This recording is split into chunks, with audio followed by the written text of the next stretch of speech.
Hello दोस्तों। आज का आपका टॉपिक है हमारे। सबसे पहले आप सभी का स्वागत है हमारे आपके अपने चैनल मिश्रा जीएम में। तो आज हमारा टॉपिक है वर्णमाला। तो आइए हम थोड़ा सा वर्णमाला के बारे में देखते हैं और समझते हैं। कुछ हमने चार्ट बनाए हुए हैं आप सब के लिए। तो आइए इस चार्ट के माध्यम से हम वर्णमाला को समझते हैं और सीखते हैं। तो सबसे पहले हम देखिए यहाँ पे लिखे हुए हैं। हम जानते हैं भाषा की सबसे छोटी इकाई जो होती है उसे वर्ण बोलते हैं। क्या बोलते हैं? भाषा की सबसे छोटी इकाई है उसे वर्ण बोलते हैं। तो और वर्णमाला हमारा जो होता है वो वर्णों का केवल व्यवस्थित समूह जो है वही वर्णमाला है। कि वर्णों को हम किस क्रम में उसको आगे और पीछे व्यवस्थित करते हैं, उसी क्रम को हम जो क्रम का उनका समूह होता है उसे वर्णमाला कहते हैं। और हिंदी वर्णमाला होता है और हमारा एक इंग्लिश अल्फ़ाबेट वाला वर्णमाला होता है। तो हिंदी वर्णमाला हमारे जो हैं इसमें 52 वर्ड होते हैं, कुल टोटल 52 वर्ड होते हैं। जिसमें हम देखेंगे उच्चारण के स्थान, अगर उच्चारण के आधार पर देखें तो उच्चारण के आधार पर हमारे हिंदी वर्णमाला में 11 वर्ण हैं और व्यंजन हमारे जो हैं वो 41 हैं।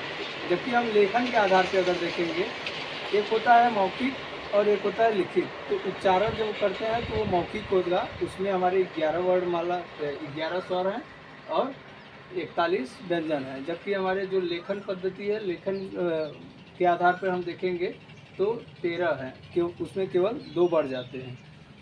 और इसी क्रम में हम देखेंगे ये हमारा रहा स्वर और व्यंजन। वर्णमाला के 2 भाग होंगे, स्वर और व्यंजन। तो ये हमारा देखिए आपको कुछ स्वर लिखे हुए हैं, इसको दिखाते हैं। स्वर हमारा जो है अ आ इ उ री ए ऐ ओ औ और अंग अह। ये हम ये देखेंगे, ये हमने संपूर्ण तो पढ़ लिया, लेकिन हमको ये देखना है ये जो हमारा अंग और अह है, ठीक, ये हमारा दोनों अयो गवाह में आएगा। किस में आएगा? अयो गवाह। अयो गवाह के साथ साथ ये हमारा जो है अंग जो होता है, ये अंग जो है इसको हम क्या बोलेंगे? इसको बोलते हैं अनुस्वार। जूम कर लें, इसको बोलेंगे अनुस्वार।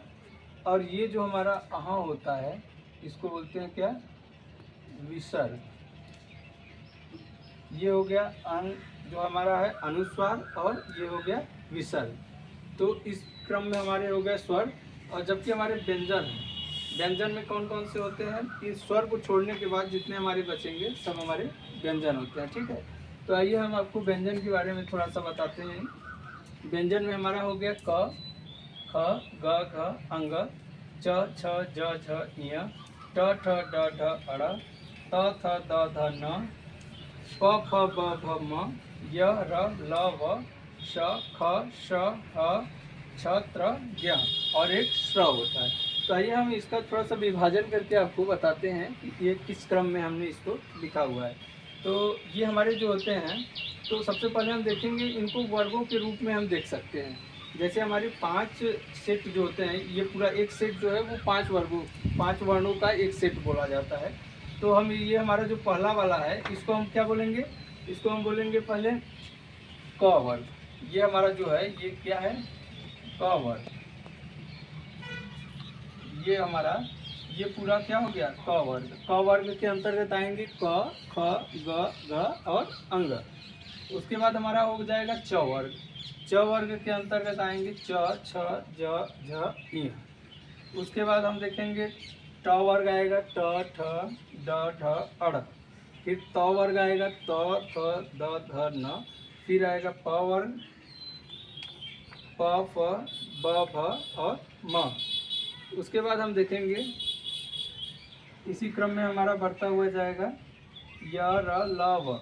अब हम ये देखेंगे ये जो हमारा क वर्ग से लेके प वर्ग तक का वर्ड है, ये हमारे 5 वर्ग जो हैं ये हमारे आएंगे क वर्ग, च वर्ग, ट वर्ग, त वर्ग और प वर्ग।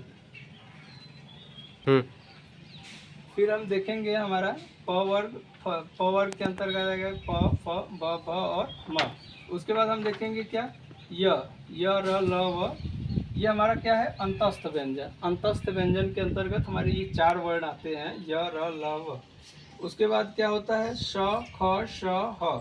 ये हमारे उष्म व्यंजन में आएंगे, क्योंकि जो व्यंजन या जो वर्ण हमारे जो हैं ये उष्म व्यंजन के अंतर्गत आते हैं। तो ऐसे वर्ण जिनको बोलने में, जिनको उच्चारण करने में हमारे मुख से ऊष्मा निकले, या ये वर्ण जो है ये बड़े घसीट के निकलते हैं बाहर, जिसकी वजह से वर्ण के जो स्थान है वो गर्म हो जाते हैं, और यही ऊष्मा दे के निकलते हैं, घसीट के निकलते हैं। तो इसी वजह से इनको ऊष्म व्यंजन बोलते हैं। तो ये हमारा हो गया कौन कौन सा, श, ख, श और ह। उसके बाद क्या है हमारा संयुक्त व्यंजन। संयुक्त व्यंजन हम जानते हैं दो व्यंजनों का जो होता है वो क्या होगा, दो व्यंजनों की संधि हो जाएगी तो हमारा ये संयुक्त व्यंजन हो जाएगा। तो हम यहाँ देखेंगे छ, त्र, य और एक श्र होता है। तो छ और त्र, छ, त्र, य और श्र, ये हमारे क्या हो जाएंगे, संयुक्त व्यंजन हो जाएंगे। और इसके बाद हम देखेंगे, इसके बाद हमारा ये जो होता है, ये सभी वर्गों के जो पांचवें अक्षर होते हैं, जैसा कि आप नाम से ही देख पा रहे होंगे, पंचमाक्षर। पंचमाक्षर का मतलब होता है सभी वर्गों का अंतिम अक्षर जो होता है पांचवा अक्षर। पंचमाक्षर का मतलब पांचवा और अक्षर। पांचवा अक्षर जो हमारा सभी वर्गों का पांचवा अक्षर जो है अंग, य, अड़ और न, म, ये हमारे क्या है, पंचमाक्षर है। और हम इन सभी को देख ही लिए हैं। बाकी हमारा जो है हम इसमें देखेंगे, एक हमारे पास छोटा सा ट्रिक है जिसके माध्यम से हम ये समझ सकेंगे कि हमारे वर्णों का जो है वो उच्चारण स्थान क्या है। तो आइए हम वर्णों के उच्चारण स्थान को देखते हैं एक ट्रिक के माध्यम से।